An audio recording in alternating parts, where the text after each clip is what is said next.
So James Degale wins a very wide 12-round unanimous decision over Dyah Davis. Overall, I thought it was a pretty impressive performance by Degale. He looked good without looking spectacular, which is pretty much the story of his career so far, at least in my opinion. He's always, in most of his fights, he's looked good without looking spectacular. The first 6 rounds, Dyah Davis didn't have a clue what was going on.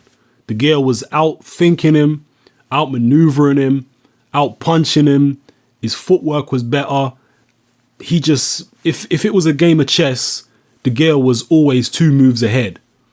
And as each round went past, the fight started looking more and more like a mismatch through the first 6 rounds. But in the 7th round, somehow, maybe Degale took his foot off the gas. Maybe he started getting a little tired. But Dyah Davis had a very good round in the 7th. And an even better round in the 8th. And I thought he took those 2 rounds. Those are the first 2 rounds I gave him. The 9th was pretty close, but I actually gave it to Degale. And then from there on in, Degale resumed business as usual. And he swept, the last 3-4 rounds on the cards without too much problems. So yeah, there you have it, man. James Degale wins a 12-round decision. The way James Degale started, it was clear that he was trying to get a stoppage in this fight. Or at least he was hoping for a stoppage, because he was throwing some heavy shots. Whenever he got the chance, he would pin Dyah Davis on the ropes and unload. I guess he was trying to go one better than Sakio Bika. Maybe there's a chance that he might have blown himself out a little bit in the first 6, which is why he kind of, took a breather in the 7th and the 8th and looked a little bit slow and off the boil. But, he soon turned it round. He got his second win, then got back to his boxing. And Davis, again, was totally bemused and befuddled and couldn't really do anything with James Degale. I thought Davis was the more explosive in terms of his hand speed, and he throws his shots a little straighter than Degale. But Degale had the very long arms that he has, and his angles are better than Dyah Davis. Degale has got a much better imagination in the ring than a guy like Dyah Davis. Degale will switch the angles. He'll attack from different sides. He'll switch southpaw and orthodox, go to the head, go to the body. He'll come forward. He'll go backwards.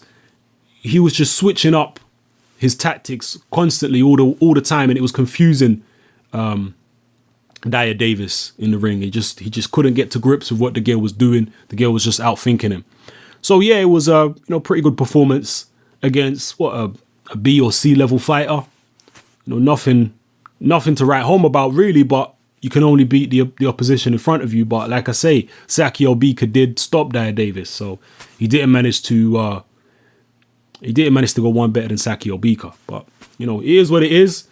I know a lot of people are big on James Degale here on YouTube. Dyah is very, very big on James Degale. He believes that James Degale is the 2nd best super middleweight in the world behind Andre Ward. And even when he talks about Degale fighting Andre Ward, he says that's even a good fight right there. So if that happens down the line, I guess we'll see. But he believes that Degale can beat Carl Froch or Sakio Bika. All the guys out there, basically, other than Andre Ward, and even that fight he thinks is a close fight. We'll see what happens when Andre Ward gets past, if Andre Ward gets past Edwin Rodriguez. For some reason, I don't feel like that's going to be an easy fight for Ward. Maybe I'm wrong. Maybe the weight will affect Rodriguez, but I don't know. I got a funny feeling about that fight. Got a funny feeling that that's going to be a tough night's work for Andre Ward. We'll see if he gets past it. If he does, that's a guy Degale might target. Degale believes he's the best. He might target Ward. He might target Stieglitz if he can possibly get that. I'm not sure exactly which organization he's got the highest rank with.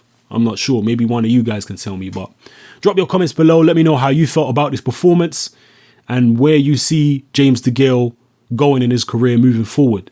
Who do you think he could beat in the division? Who do you think he would struggle with? From what I've seen of Degale so far, even though he had a difficult night with George Groves, I think Groves boxed a good fight. Degale may have come on since then. But overall, I would say the style that Degale seems to have problems with the most is a pressure fighter, a guy who puts his hands up and comes forward and applies pressure and, pins him on the ropes. That's the style that Degale tends to have most problems with. So how many guys at super middleweight actually fight in that particular style? A lot of the guys don't really fight like that. So, Carl Froch puts pressure on, but he puts pressure on with his hands down and leaves his chin exposed. So anyway, Drop your comments below. Let me know how you felt about this fight and James Degale in general. This is Hatman. I'm out.